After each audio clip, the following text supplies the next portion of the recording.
This is the MoYu Weilong V11 SE 20 magnet ball core maglev UV coated version. I actually got gifted this cube by one of my students who I teach cubing, so thank you to Caden for giving me this awesome gift for Christmas.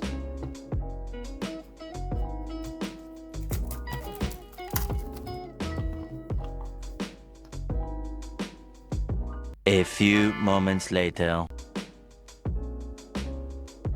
A few minutes later. 3 days later. So uncovering the box, first thing we see is this guy, and then the cube and accessories.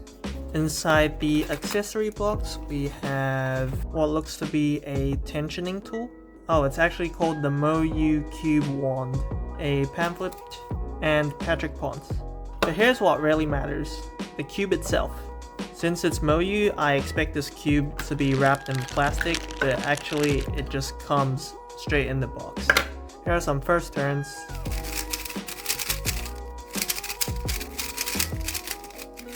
Okay, this cube is interesting. I can definitely feel the maglev as all my turns feel levitated.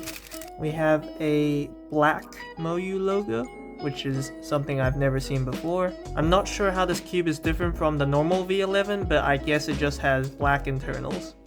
Underneath the center cap, there we go. So I just read the manual, and actually how you're meant to use this tensioning system is it's basically just the orange thing inside. So you use this one thing to turn the green thing, which actually turns the orange thing inside. And the setting you're on corresponds to a tiny notch, which currently is on number 7. As for corner magnets, it doesn't seem like I can adjust them on this cube, so I'm actually quite relieved that there's not much I can change, because I always hate it when cube companies come out with new tensioning systems in every new cube that has 1,000 different settings, and you have to figure it out. So I was actually mistaken. There's tensioning and elasticity, which makes things a bit more complicated. So you turn this thing clockwise to adjust the tensions, which I guess is like the screw, and then you turn it counterclockwise to adjust the elasticity, which is what the notch in the green thing aligns with. So currently the elasticity is 8 and the tension is at 2, which is that black notch over there. So out of the box, the cube feels very smooth, but also a bit fast due to the maglev. As you can see, I'm overshooting quite a bit. I think this cube could use with some slower lube to make the maglev a bit less pronounced, so I can feel the turns more. I guess my best comparison with this cube is actually the MoYu Weilong Pyraminx maglev version, because it turns just like that Pyraminx, where it's overshooting all over the place. However, if you have a light, accurate turning style, I feel like this cube could work out of the box for you. So I think it comes lubed out of the box because the insides are really shiny. Out of the box, the corner cutting isn't great. Here we have 45 in the positive direction and it's not really going, and just a bit under 45 it goes. Reverse corner cutting, we have just a little bit.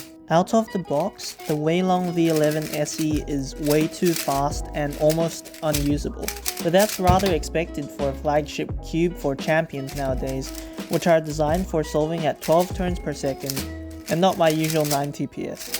The UV coating is extra grippy upon unboxing, but becomes less noticeable as you do a few turns. As someone who's used an RS3M V5 for as long as I can remember, adjusting my turning style to such a radically fast cube was a bit challenging.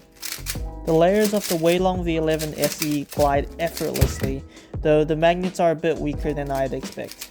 So in a way, it's like the maglev Weilong Pyraminx, but with much weaker magnets. For setup, I have tension on the 4th setting and elasticity on the 3rd.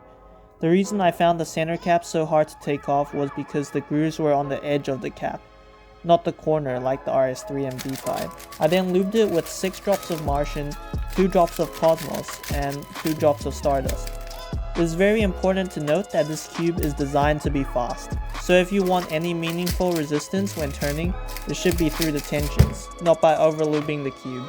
Although the lube slowed the cube down to a more controllable speed, I still wasn't used to the levitating layers and the incredibly light feel. Coming from the V5, which feels much blockier and robust, with each turn clicking reliably. My solve times still weren't as consistent as I was with the V5. However, the Martian lubricant gives it a plush feel, which makes it a joy to turn casually, requiring little effort. Although I won't be maining this cube over my RS3 and V5, it does serve as a good backup. As the Weilong V11 requires light, accurate turning, when I shift to using the V5 after doing some solves on the V11, my turning is much more accurate and reliable as the cube is more forgiving. It's like shooting in a basketball hoop after using a netball hoop.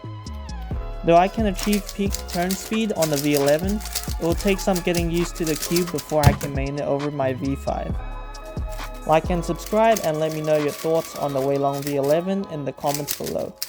See you in the next video.